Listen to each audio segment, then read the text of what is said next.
Good evening, everybody. Thanks for coming to beautiful downtown Burlington on this kind of wintry evening in November. Tonight we're here with Sarah Gilman, lives in Chester, Vermont. That's just a couple hours away from us here. And today Sarah is here to celebrate the publication of the second book in her Return to Sanctuary series. It's called Deep in Crimson, the first book out in blue. You should come check these books out. They're fabulous. And without any further ado, here's Sarah. Thank you, Todd, and thank you so much to Phoenix Books for inviting me here tonight. I'm really excited to be here. And a favorite character of mine, Snow White, said recently on a recent television series, "Believing in even the possibility of a happy ending is a very powerful thing," and how true that is. Since I began reading romance in college, I found that romance novels may be one of the most misunderstood books on the shelf in bookstores, even though they sell more than every other genre. The Romance Writers of America defines a romance novel as a central love story and an emotionally satisfying and optimistic ending. I once gave a romance book to a friend so she could borrow it and read it. She handed it back to me and said, "No, that's smut." Never mind that it wasn't any more graphic than most of the Hollywood movies on TV these days. Another time I was in a bookstore. I was browsing the romance shelf, as I can usually be found in a bookstore. And a father walks by with his daughter, 12, 13, 14 years old. And he sheltered her and leaded her away like there was something dangerous over on the romance shelf. I later saw them in the horror section. Let me take a moment to share how I see romance novels. Remember the movie Titanic? Had Titanic been a book, it would have been a love story on the mainstream fiction shelf, because it doesn't have the happy ending required of a romance novel. However, that's the only difference between Titanic and a very well-written romance. Was Titanic smut? Of course it wasn't.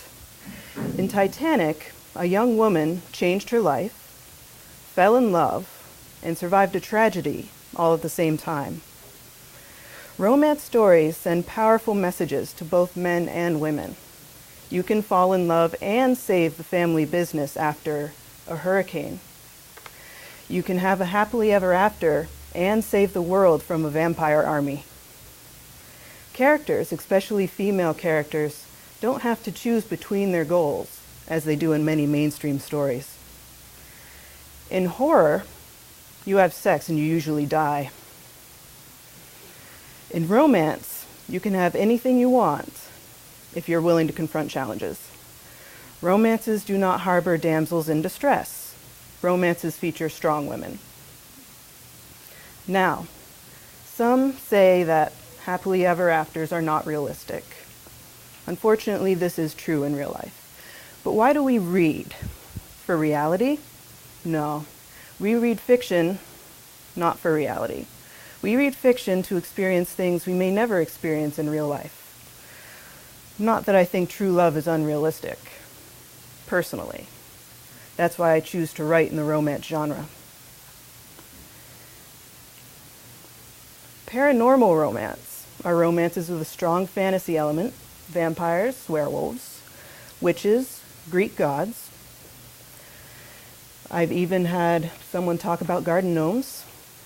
We'll see where that goes. I write about angels, demons, and ghosts. Deep in Crimson is the second book in my Return to Sanctuary series, which features a world where demons protect fallen archangels from human poachers.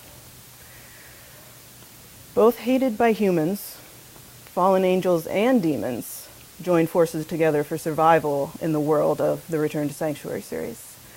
The love story in the first book, Out in Blue, is between a human woman who was raised by a demon and a half-human, half-archangel hero.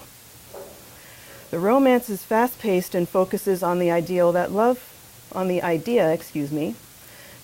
happen fast and hard, even when the right two people come together. even when the most dire obstacles try to keep them apart.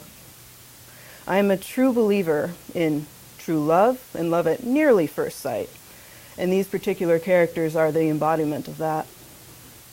The love story in the second book, Deep in Crimson, focuses on free will. Both the demon hero and the heroine, also a demon, have issues concerning whether or not they are the driving forces in their own lives. In paranormal romances, you find a lot of plot lines with preordained destiny and things of that nature. The prince and princess, separated after millennia, reunite in a bar in a questionable neighborhood of New York City. That's the sort of thing you'll find a lot in paranormal romance. And those sorts of stories can be very romantic when done right. In Crimson, I examine the pros and cons of being stuck fulfilling such a prophecy. What drives us to want the things we want, and how fighting hard for one thing can allow something better to sneak up behind us, and how sometimes we miss that the most important thing is sometimes right in front of us the whole time. In Deep in Crimson, both the hero and the heroine are demons, though the archangels continue to play a critical role in the plot, just as in the first book in the series. Demons in fantasy stories make, in my opinion, endlessly interesting protagonists and antagonists. Being inherently evil, or inherently any one thing of limited scope, isn't natural for any sentient creature, at least not in my imagination. Personalities, experiences will always provide variation and growth. That makes a demon a perfect character to examine in fiction. So much potential conflict to explore. What will happen when they grow beyond their little box of pure evil? How will they turn out when they sidestep expectations? I wanted to write demon characters in the first place because I've always loved the idea of taking the so-called monsters of other stories and making them the heroes and heroines of their own stories. Vampires in modern paranormal romance are excellent examples.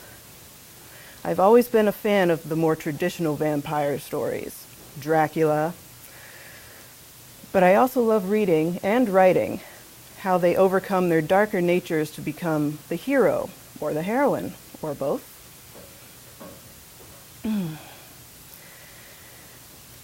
And that's my story, and I'm sticking to it. I really want to thank Phoenix Books again for inviting me tonight. Thank you so much.